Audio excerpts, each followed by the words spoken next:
sekarang ni kesan terhadap perubahan hidroelektrik negara Jepun terhadap pertumbuhan ekonomi dengan dia punya peluang pekerjaan. Itu tajuk kita kami. Sebab Jepun tu sekarang tengah bangun ni. Betul? So, kembali yang tugas terus lah. Okey, boleh. Kakak siapa nak ambil ekonomi analisis? Ekonomi analisis ni dia cakap pasal kos faedah, kos dan faedah, lepas tu jangka pendek dan jangka panjang, projek atau dasar ini lah. Dia mesti nak rasanya ni. Untuk jangka pendek dan panjang. Satu tak ada tu.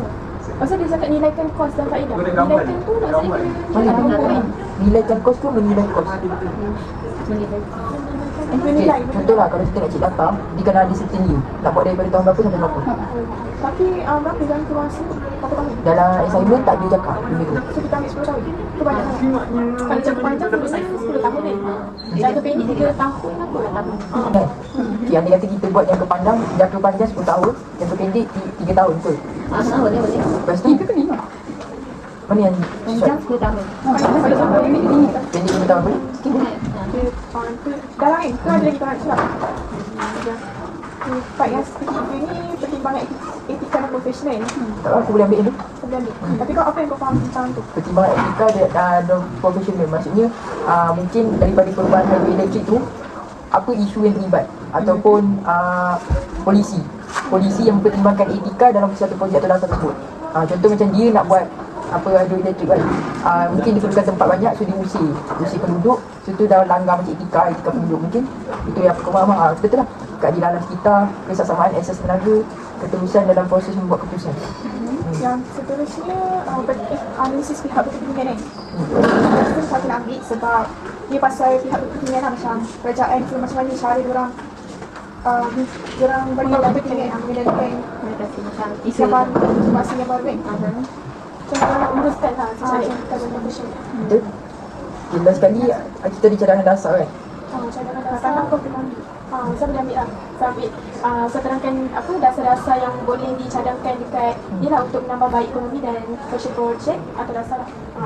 Aku rasa mungkin kau punya ni macam ada kaitan sikit dengan aku punya. Mungkin lah. Sebab dia cabaran kan. Perpindahan komuniti, keadilan dan setengah benda. Lepas tu kena ada reference lah kan. Reference ada tulis minimum berapa? Reference tu memang daripada jurnal ke macam mana? Selalu jurnal. Jurnal aku apa lagi ya? Data macam itu. Data tu kan 10 dengan 5 tahun kan. Kita pilih negara Jepun betul. 10 dengan 5 tahun. Maksudnya dia akan ada data-data yang kat sini kan. Macam data apa? Macam apa data apa? Kalau macam jangka pendek ada konsentrasi itu pelaburan awal dengan kehilangan bla bla bla. Kehilangan pekerjaan dalam sektor lama ni maksudnya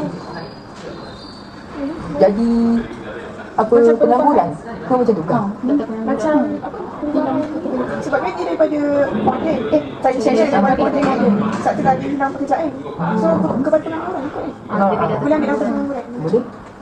Jangka panjang kau ambil KDNK lah. Betul lah. Pertumbuhan ekonomi. KDNK jangka panjang dan pendek. Lepas tu pengangguran. Asli kena ada berapa data? Aku rasa sebab tajuk besar dia pertumbuhan ekonomi dengan peluang pekerjaan. Tak apa dua je data. Kan? KDNK dengan pertumbuhan ekonomi. Sampai KDNK tu pertumbuhan ekonomi, lepas tu peluang pekerjaan tu. Pengangguran. Pengangguran. Macam dua je. So tak payah KDNK jangka panjang ni. Tiga lah. 4 lah. KDNK tu jangka panjang yang pendek.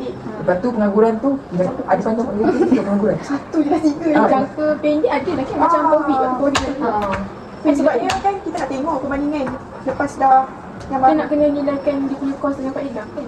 Betul juga. Ya. Tahun tu? Berapa? Tadi kan 5 tahun semasa. Ya, Tapi kan. 2019 ke 2014 sampai 2023 lah. Tu untuk 10 tahun. Betul. Boleh? Kalau 5 tahun, last year 2023. Dia kata nak nampak dia kita kan. Ambil ni buat sikit ni. Tahun yang lambat sikit. Sebelum yang dia betul-betul modern. Sebab 2014 tu macam dah teknologi ni. Dah belakang sikit ke.